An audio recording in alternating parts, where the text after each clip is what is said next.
Nous sommes aujourd'hui, on va dire, au milieu ou à la fin d'un cycle qui fait intervenir ce qu'on appelle des conflits générationnels.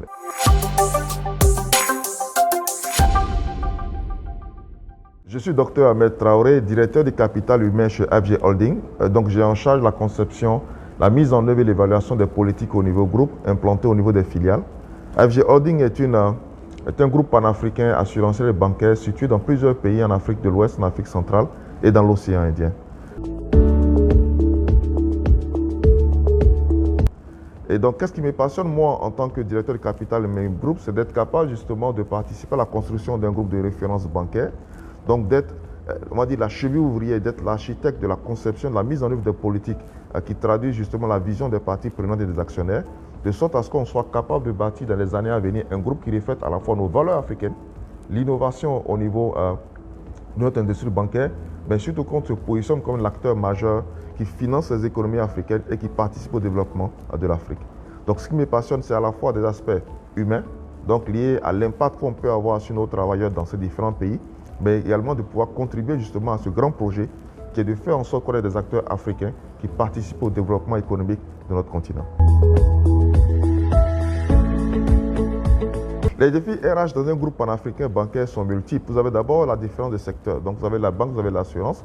Vous avez les défis de compréhension de tout ce qui est réglementaire dans ce secteur-là. Mais également, l'un des éléments qui constitue un défi majeur, c'est la prise en compte de tout ce qui est aspect multiculturel. Donc d'être capable de comprendre les spécifications qu'il y a entre les différents pays, d'être capable de comprendre les subtilités des législations sociales dans les différents pays et être capable de mettre tout ça ensemble pour bâtir une politique où des politiques soient cohérentes et qui permettent surtout de mettre à l'aise nos collaborateurs, de leur permettre de travailler de façon, on va dire, sereine et d'atteindre les objectifs qui sont les leurs. N'oublions pas que notre objectif premier, notre objectif en tant que directeur du capital humain, c'est de faire en sorte que les hommes soient au cœur de notre développement et que les hommes soient au cœur de notre performance. Donc tout ce qui va contribuer justement à pouvoir motiver, à pouvoir mobiliser les collaborateurs en tenant compte, comme je l'ai dit tantôt, des aspects culturels, contextuels, législatifs, sont des aspects qu'il faut prendre en compte et cela demande effectivement beaucoup on va dire de réflexion, beaucoup de contextualisation et surtout beaucoup de flexibilité en termes d'organisation. L'expérience collaborateur reste l'une des trames les plus importantes au niveau des ressources humaines. Comme vous le savez, notre rôle est de nous occuper des collaborateurs depuis la phase du recrutement jusqu'à sa sortie, soit par démission ou à la retraite. Donc l'expérience collaborateur commence justement depuis la prise de contact au moment du recrutement. Donc d'être capable de donner à ce collaborateur-là une image qui soit la plus positive de notre organisation et une fois qu'il est recruté, pouvoir lui tracer un parcours qui prend en compte à la fois ses besoins en tant que travailleur, donc en ce qui concerne la formation, ses besoins en tant qu'humain, en ce qui concerne l'administration du personnel, la prise en compte des aspects sociaux, mais surtout un élément très important, ce qui est en lien avec sa carrière, lui permet d'avoir de la perspective dans votre organisation. Et cette trame-là, elle doit être fluide, elle doit être contextuelle, mais elle doit être surtout objective et elle doit viser essentiellement la performance à la fois de notre organisation, mais du collaborateur.